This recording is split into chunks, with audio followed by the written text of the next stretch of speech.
सोचिए, एक ऐसा लड़का जिसके पिता पेट्रोल पंप पर काम करते थे और वो लड़का बड़ा होकर ना सिर्फ भारत का बल्कि पूरी दुनिया के बिजनेस का नक्शा ही बदल देता है। जी हाँ, ये कहानी है मुकेश धीरूभाई अंबानी की। और आज हम उनकी दौलत की बात नहीं करेंगे, नहीं, हम बात करेंगे उस सोच की, उस जिद की जिसने उन्हें जमीन से उठाकर आसमान के शिखर पर पहुंचा दिया। ये सवाल हर किसी के मन में आता है ना कि आखिर ये कैसे हुआ। ये कहानी सिर्फ पैसों की नहीं है, ये कहानी है एक बड़े विजन की और हिम्मत की। चलिए मेरे साथ चलिए इस सफर पर और जानते हैं कि कैसे एक साधारण शुरुआत से कोई असाधारण ऊंचाइयों तक पहुंच सकता है। देखिए, हर महान कहानी की शुरुआत बहुत ही मामूली होती है। मुकेश अंबानी का सफर भी कुछ ऐसा ही था।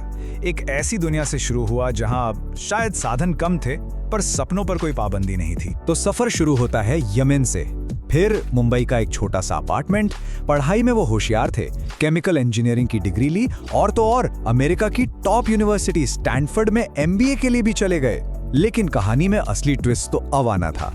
उन्होंने अपनी पढ़ाई, हाँ स्टैनफोर्ड की एमबीए, बीच में ही छोड़ दी। क्यों? क्योंकि उन्हें अपने पिता का सपना पूरा करना था और बस यही वो एक फैसला था जिसने वाकई सब कुछ बदल कर रख दिया। तो वो भारत वापस आ गए, पर सिर्फ बिजनेस ज्वाइन करने के लिए नहीं, बल्कि उसे एक नई दिशा देने के लिए। उनकी आंखों में एक सपना था, रिलायंस को एक पेट्रोकेमिकल की दुनिया का बादशाह बनाना। यहाँ पर उनकी केमिकल इंजीनियरिंग की पढ़ाई काम आई।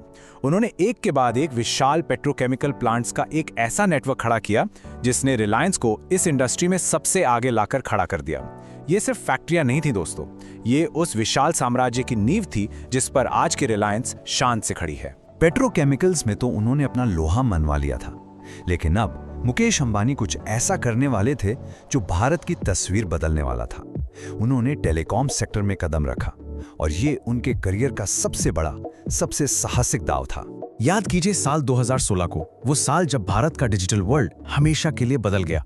उन्होंने सिर्फ एक कंपनी नहीं बल्कि एक क्रांति लॉन्च की और उस क्रांति का नाम था जियो। जियो की सफलता का राज क्या था? बहुत सिंपल, बस 3 चीजें। अनलिमिटेड फ्री कॉल्स, इतना सस्ता डेटा कि यकीन करना मुश्किल हो जाए, और देश के हर कोने तक पहुंचने वाला नेटवर्क। इन 3 चीजों ने न सिर्फ टेलीकॉम मार्केट में भूचाल ला दिया, बल्कि करोड़ों भारतीयों के लिए इंटरनेट की दुनिया का दरवाजा खोल दिया। और इसका असर सिर्फ फोन कॉल्स या वीडियो देखने तक ही नहीं रहा। जियो ने पढ़ाई का, व्यापार का और हमारे सोचने का तरीका ही बदल दिया। ये सही मायनों में डिजिटल इंडिया की वो चिंगारी थी जिसे एक अकेले इंसान के विजन ने आग में बदल दिया। तो अब असली सवाल पर आते हैं, इतनी बड़ी कामयाबी के पीछे की सोच क्या है? क्या ये सिर्फ और पैसा कमाना है या फिर कुछ और ही है? चलिए उनकी फिलॉसफी को थोड़ा करीब से समझते हैं। हाँ, उनके पास अरबों डॉलर की दौलत है, ये तो हम सब जानते हैं। लेकिन मुकेश अंबानी के लिए ये नंबर मंजिल नहीं है, ये तो बस रास्ते का एक हिस्सा है। वो मानते हैं कि असली ताकत, असली दौलत देश को और देश के लोगों को मजबूत बनाने में है। पैसा तो उस बड़े सपने का एक बाय प्रोडक्ट है, बस। उनकी पूरी जिंदगी का सार शायद इस एक लाइन में है, सपने वो नहीं होते जो आप सोते हुए देखते हैं, सपने वो होते हैं जो आपको सोने नहीं देते। ये सिर्फ एक कोट नहीं है, ये वो आग है, वो जुनून है जो उन्हें आज भी जगाए रखता है। तो उनकी कहानी से हम क्या सीख सकते हैं? देखिए, उनकी पूरी सक्सेस को ना आप 3 पिलर्स पर समझ सकते हैं। पहला, बड़े सपने देखो, सिर्फ देखो नहीं, हिम्मत करो बड़े सपने देखने की। दूसरा, उन सपनों के लिए रिस्क लो, कैलकुलेटेड रिस्क। और तीसरा और सबसे जरूरी, मेहनत, मेहनत और बस कड़ी मेहनत। उन सपनों को सच करने के लिए जी जान लगा दो।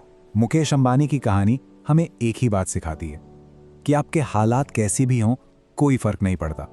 अगर आपके अंदर जुनून है और आप मेहनत करने से नहीं डरते, तो कुछ भी, सच में कुछ भी मुमकिन है। तो आज मैं आपको बस एक सवाल के साथ छोड़कर जा रहा हूं, आपका वो कौन सा सपना है जो आपको सोने नहीं